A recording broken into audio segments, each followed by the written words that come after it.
Honorable Chairperson, I rise to apprise this august House of the foreign policy dimension of our response to the Pahalgam terrorist attack, going into the preparations for Operation Sindhu and how foreign policy was handled during Operation Sindhu. As all the honorable members would appreciate, it was important to send a clear, strong, and resolute message after the Pahalgam attack.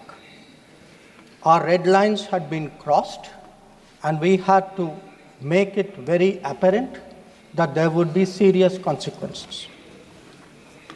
As a result, the first step which was taken was that a meeting of the Cabinet Committee of Security took place on the 23rd of April, and that meeting decided that one, the Indus Waters Treaty of 1960 will be held in abeyance with immediate effect until Pakistan credibly and irrevocably abjures its support for cross-border terrorism. Two, the integrated checkpost Atari would be closed with immediate effect. Three, Pakistani nationals who are traveling under SARC visa exemption scheme will no longer be allowed to do that. Four, the defense, naval and air advisors of the Pakistani High Commission would be declared persona non grata. And five, the overall strength of the High Commission would be brought down to 30 from the number of 55. It was very clear, Honorable Speaker, sir, that after this first set of steps approved by the Cabinet Committee on Security, that India's response to the Pahalgam attack will not stop there. Our task, from a diplomatic perspective, from a foreign policy approach, was to shape the global understanding of the Pahalgam attack. What we tried to do was to bring out to the international community Pakistan's long-standing use of cross-border terrorism. We highlighted the history of terrorism in Pakistan and how this particular attack was meant to target the economy of Jammu and Kashmir and to sow communal discord among the people of India. Our messages were two. One, zero tolerance of terrorism, and two, the right to defend our people against terrorism. So all the interactions we did, the diplomatic briefings, we called all the embassies for briefings. We interacted with the media. All of this was aimed at these two objectives: zero tolerance of terrorism and the right to defend ourselves, right to defend the people of India against cross-border terrorism. Now, the focus for our diplomacy was understandably the UN Security Council. And Honorable Speaker, sir, the challenge for us was that at this particular point, Pakistan is a member of the Security Council. We are not. So we had to achieve our objectives in a Security Council where Pakistan is a member. Now, our goals in the Security Council were two. One, to get an endorsement from the Security Council of the need for accountability, and two, to bring to justice those who perpetrated this attack. And I am glad to say, Speaker, sir, and I hope that this is appreciated and recognized by the House. If you look at the Security Council statement of 25 April, the members of the Security Council condemned in the strongest terms the terrorist attack. They affirmed terrorism in all its forms and manifestations constitute one of the most serious threats to international peace and security. And most important, the Council underlined the need to hold the perpetrators, organizers, financiers, and sponsors of this reprehensible act of terrorism accountable and bring them to justice. I highlight this, Speaker, sir, because This statement of the UN Security Council resonated throughout the international community. So when many honorable members asked today, where was the world on Pahalgam? I think the answer is there. The answer is there in a Security Council statement which says hold them accountable, bring them to justice, and that is exactly what we did through Operation Sindhu. Now, I also want, Honorable Speaker, sir, through you, to bring to the attention of the House a very interesting development pertaining to the TRF, the Resistance Front. When the Security Council was debating this on the 25th of April, and TRF had twice claimed responsibility for the Pahalgam attack, Pakistan defended the TRF.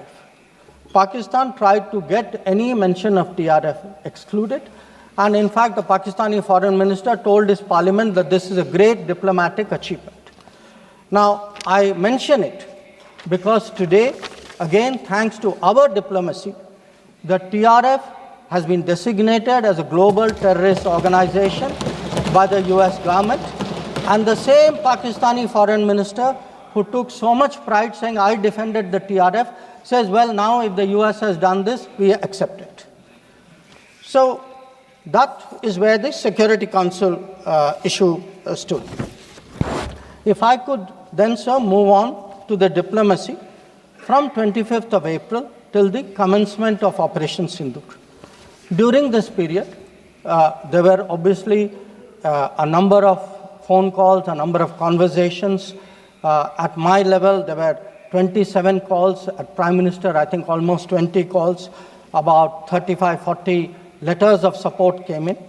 And what we tried to do was to create a narrative, prepare the diplomacy for the launch of Operation Sindhu. And the result of that diplomacy, Honorable Speaker, sir, there are 193 nations of the members of the United Nations. 193. Only 3, apart from Pakistan, opposed Operation Sindhu. Only 3. If you look through this period, and I would be very happy to share with the House the exact positions of various governments, overwhelmingly, there was recognition that terrorism is unacceptable, that a country which has been attacked has a right to defend itself, and that India was doing exactly that.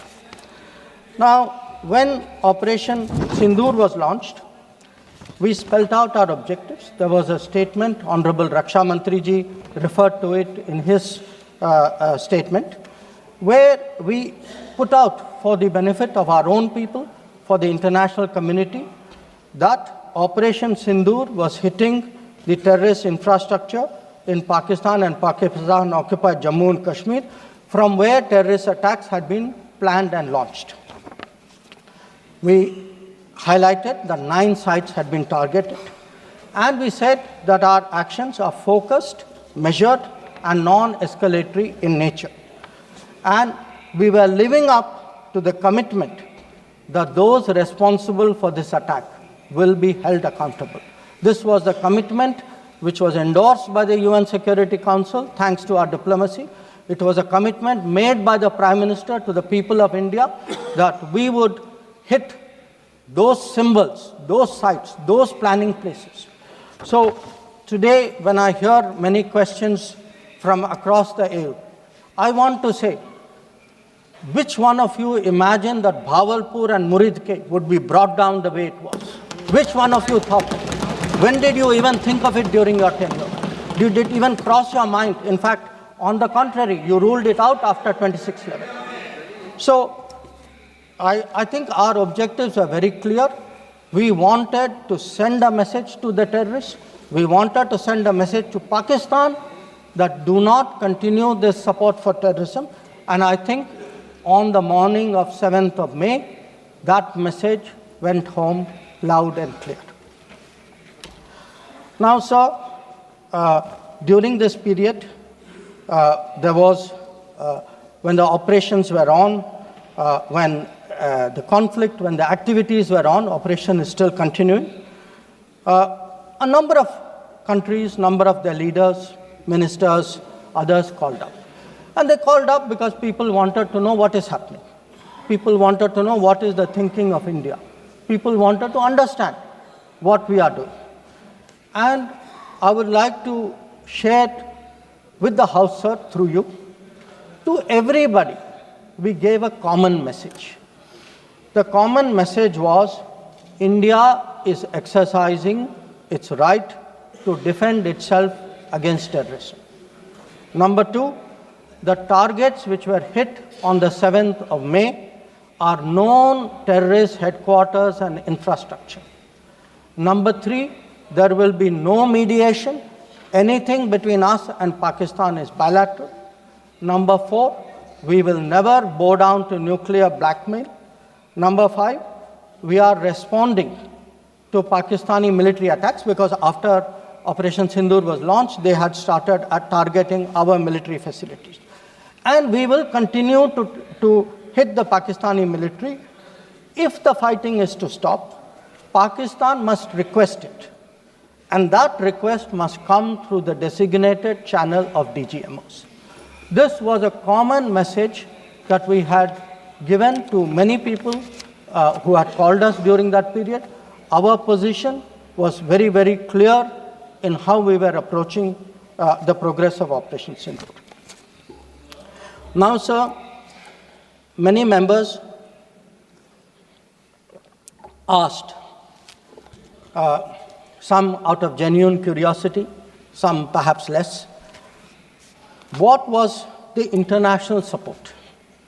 How much international understanding was there of India's position? I would like to share with you a sample. So let me start with countries who are known to be partners of India. Quad. Quad gave a statement which says, the Quad unequivocally condemns all acts of terrorism and violent extremism in all its forms and manifestations, including cross-border terrorism.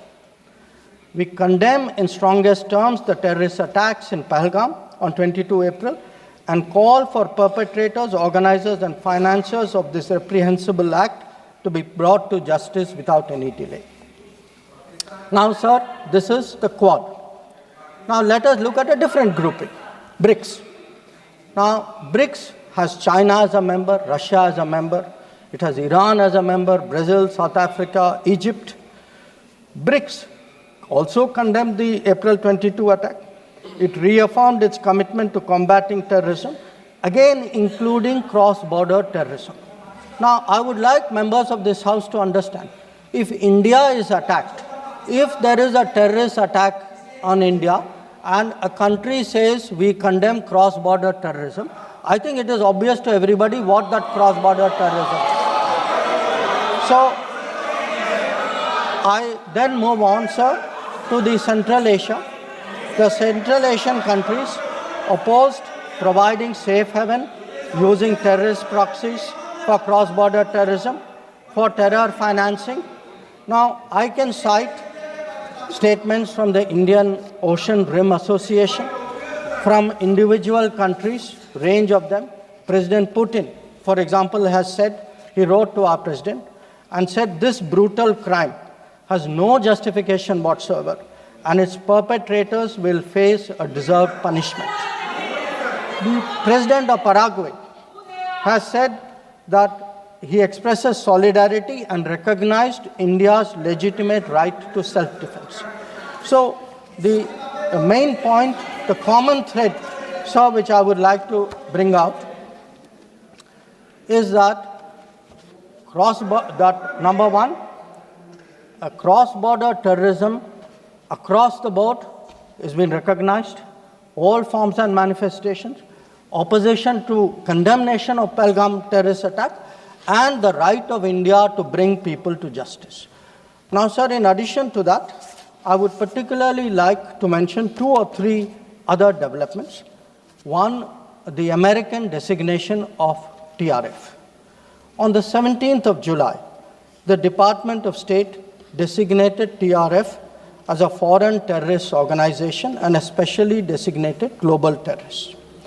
Now, this comes in the wake of the extradition of Tahawur Rana, who was involved in the 26/11 attack. And when people ask today, how successful is your foreign policy? Where is your diplomacy?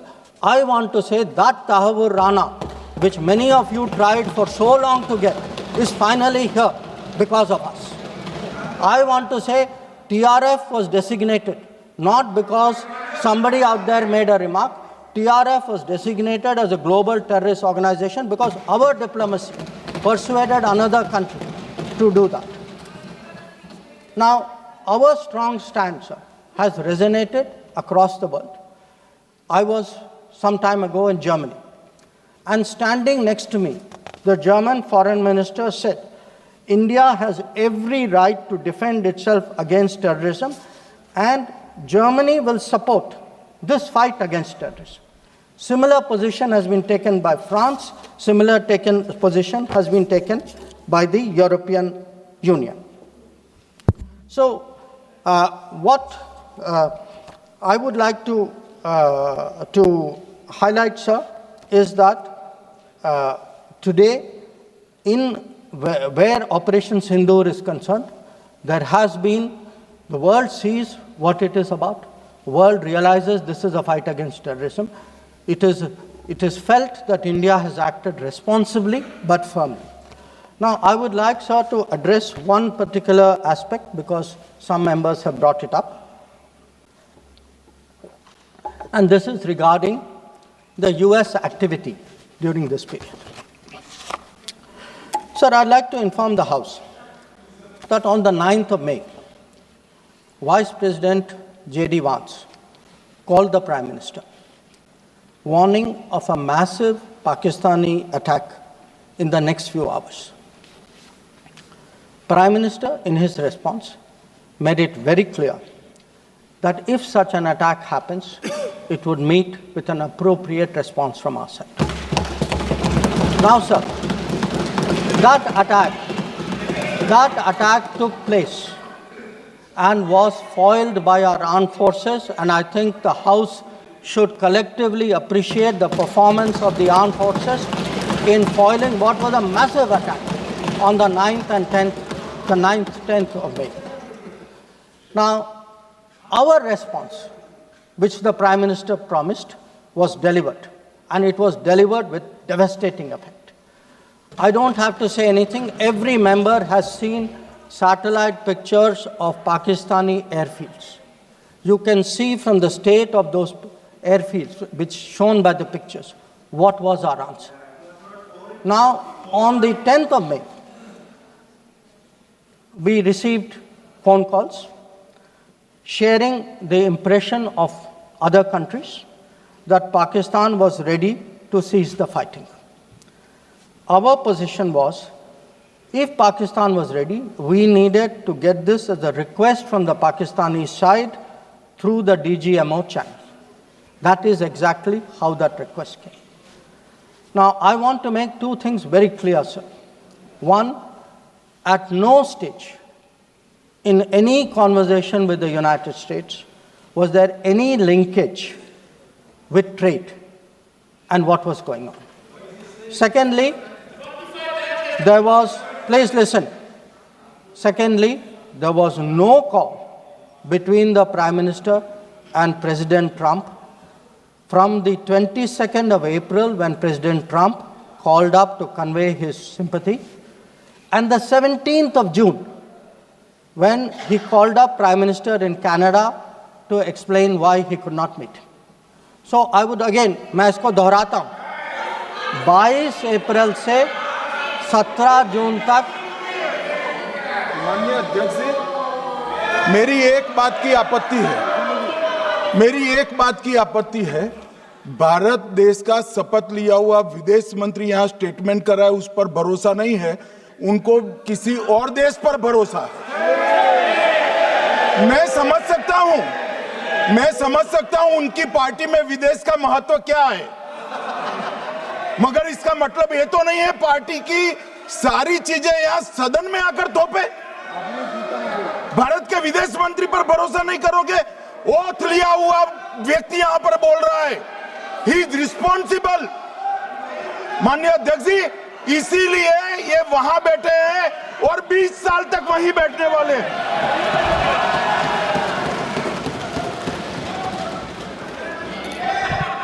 Honorable Speaker, sir, in the course of the debate today, some points were made by members of the opposition. I would like to respond to some of them. We were asked, why did you stop at this time? Why did you not go further? Please see who's asking this question. This question is being asked by people who, after 26/11, felt that the best action was inaction. Now, I would like, sir, to read out, because one member said, nowadays BJP members like reading from books. You get the truth in books. Sometimes you don't like what we read in books. So let me read out, sir, two excerpts from a book by the National Security Advisor of the UPA government. After 26/11, a chapter, this is a book called Choices. He says, on sober reflection and in hindsight, I now believe the decision not to retaliate militarily, but to concentrate on diplomatic, covert and other means was the right one for that time and place. This is what he says. But did he even do that? Because 26/11 happened in November of 2008. What was the reaction? The reaction was Sharm el-Sheikh. Was that diplomatic? Was it covert? Was it military? Now, what did Sharm el-Sheikh do? In Sharm el-Sheikh, the then government and the Pakistani Prime Minister agreed terrorism is a main threat to both countries. Now, today, sir, people are saying, America is hyphenating you, Russia is hyphenating you. That is what I heard Deepinder Huda ji say. Hello, you are hyphenating yourself. I mean, you did not need a foreign country to say, please link India to Pakistan. Your own government was saying, India and terrorism is a main threat to both countries. And then they said, terrorism should not be linked to the composite dialogue. And worst of all, they accepted a reference to Baluchistan in that.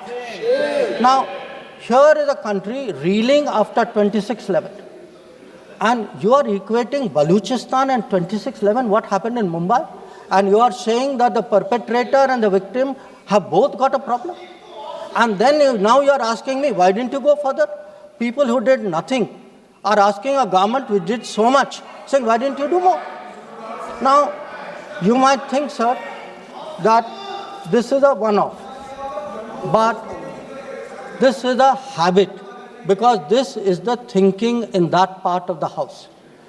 Some years ago, there was, if you remember, sir, the Mumbai train bombing. The Mumbai train bombing happened in July of 2006. In September of 2006, 3 months after the Mumbai train bombing, at Havana, the UPA government, with its Pakistani counterpart, condemns all acts of terrorism as though we are both again equal, and agrees that it's a scourge that we need to effectively deal with together. And then they directed again resumption of dialogue. So what I want to highlight is, for people who did nothing to have the temerity, the gumption today to ask a government which did so much, which brought down Bhavalpur and Muridke, to say, why didn't you do more? I think it's extraordinary. Now, sir, we also heard from one of the early speakers saying we are now facing a two-front, and that the leader of opposition has been warning us about two-front. Now, all I can say, sir, is the person who said it, and maybe the leader of opposition, must have missed their history lessons in school. I'll tell you why. Because I would like to walk you through the history of this two-front. The two-front started because of something called POK. POK was created in 1948-49 by the government of this country by not completing the job of what was to be done. Now, sir, the House should note these dates. The two fronts started 1963, when the Shaksgam Valley was ceded by Pakistan to China as a result of an agreement. Then in 1966, the Karakoram Highway was agreed upon, which took 20 years, was completed in 1986. Now, references were made to China-Pakistan military collaboration. So when did this collaboration start? I'll give you the year, 1966.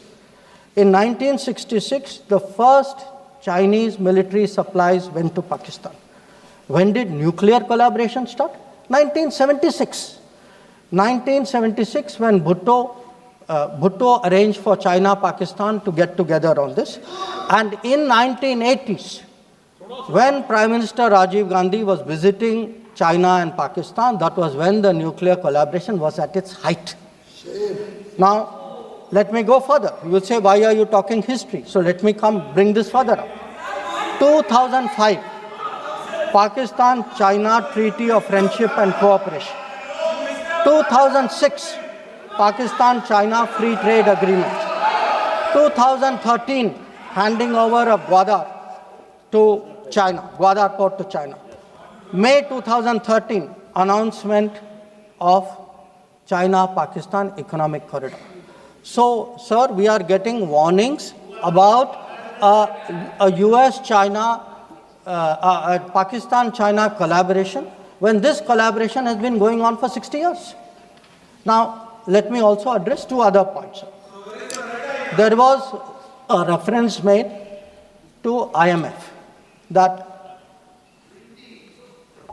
why did you not stop? Why did you not stop? आपने सवाल उठाया तो जवाब भी सुनना पड़ेगा. आपने उठाया ना, आपके उपनेता ने उठाया, आपने सुनो जवाब. अब जैसे सवाल करोगे वैसे जवाब सुनने पड़ेंगे. Sir, the IMF loan which was given was approved in September 2024. It was an extended fund facility of $7 billion. Now, sir, the House should know, Pakistan is a serial borrower from the IMF. I think 16 or 17 times they have taken IMF package. Now, very interesting comparison, sir. In 2008, Pakistan got a standby arrangement of $9.70 billion. In 2013, it got another one of $5.9 billion. So, the very people who are concerned today at a 7 billion package should remember a 15 billion package went through for Pakistan during that tenure. Now, reference was made, sir, to FATF. I want to say the longest period that Pakistan has been under FATF grey list has been under the tenure of the Modi government. During the Modi government, from 2018 to 2022, 1,576 days, Pakistan was in the grey list. Yes, they were in the grey list earlier also. I am not denying that. It was for a shorter period. But I again want the House to appreciate that the FATF meeting in May 2025 has kept Pakistan in the enhanced follow-up category, recognizing that the compliance of Pakistan is only partial. Now, sir, so much for Pakistan. Some members also raised issues pertaining to China. So I would like to spend a few minutes on that. So I would first like the House to appreciate, because today we are getting these lectures saying China is a great danger, China, Pakistan are together, we are warning you. So what does the Congress party really think about China? Don't go by what they say. Let us see what they did. In 2005, China was designated as a strategic partner during Prime Minister Wen Jiabao's visit to India. Strategic partner.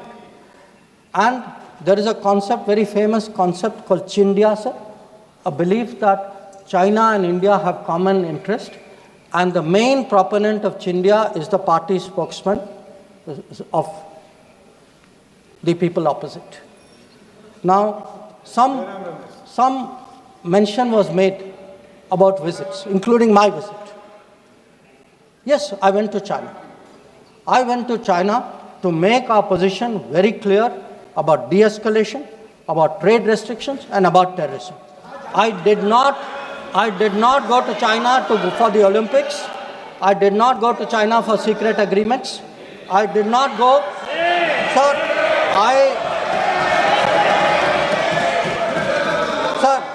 So the House should know that people were watching Olympics when China was issuing stapled visas for people from Arunachal Pradesh and Jammu and Kashmir. This is the reality of China. Now, let me really tell you, sir, how is the relationship with China.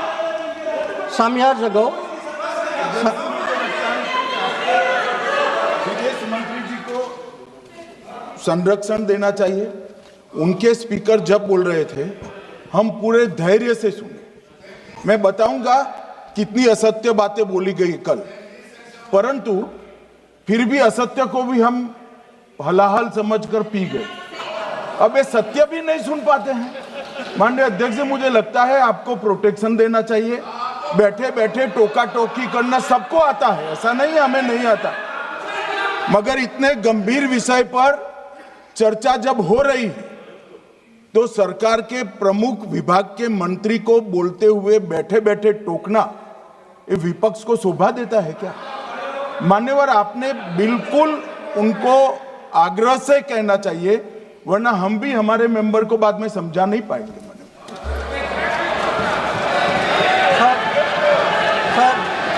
we heard today a lot about what was supposed to be the thinking. बैठिए, आपको इजाजत नहीं, बैठिए। Sir, we heard about warnings about China, cautions about China. China is planning this, China is planning that. But sir, I want to remind this House, Doklam crisis was on. The leader of opposition decided to get a briefing from whom? Not from the government, not from the emir, from the Chinese ambassador.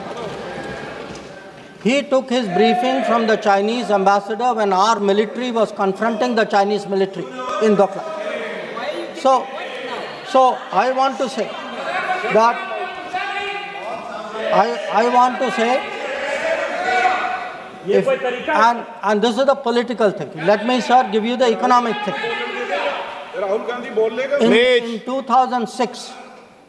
In 2006, the UPA government. Please बैठे बैठे टिप्पणी मत कीजिए, आप बहुत कर रहे हो। नहीं, गलत है, बैठिए। बैठे बैठे टिप्पणी मत कीजिए। Sir, in 2006, because I want to illustrate my points with facts. I spoke about political facts. I spoke about border facts. Let me give you an economic fact. What is the economic thinking of the Congress party about China? In 2006, the Congress party agreed to do a regional trading arrangement with China. It was finalized during the visit of President Hu Jintao. A task force was appointed. The task force gave a positive recommendation. Through the efforts of various people, this did not happen. Let me give you the technology side. The very people today who are cautioning us on China are the people who allowed 3G and 4G to come from China. It is this government which made sure there was a made in India 5G. And finally, sir, we keep speaking about the border. The border, if today, whether it is the border with Pakistan, whether it is the border with China or any other border, if our military is today able to stand its ground, the kind of massive deployment that we saw on the China border after 2020, it is because our border infrastructure budget has gone up 4 times. Our tunneling, our road building, our bridging has doubled or tripled. And this is a far cry from the period when the thinking was, let's not develop the border because then the Chinese cannot come there. We had 60 years of neglect of the border. Today, in the last 10 years, that neglect has been reversed. There is still a lot of work to be done. So I think people need to understand. And it's not just in India, sir. We have just come back from Maldives. When I hear comments about foreign policy, yesterday, day before yesterday, the Prime Minister was the guest of honor at the Independence Day of Maldives. This is the country which during their time forced an Indian company to leave an airport. That country today has invited India to build 2 new airports. Look at Sri Lanka.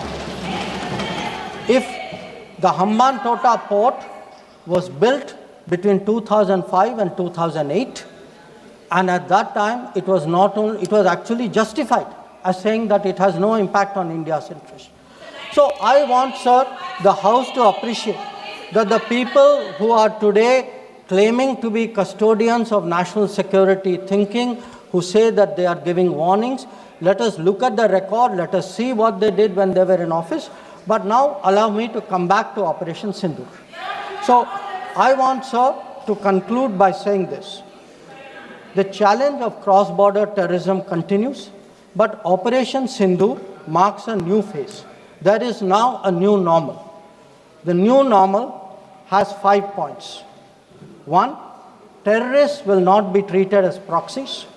2, cross-border terrorism will get an appropriate response. 3, terror and talks are not possible together. There will only be talks on terror.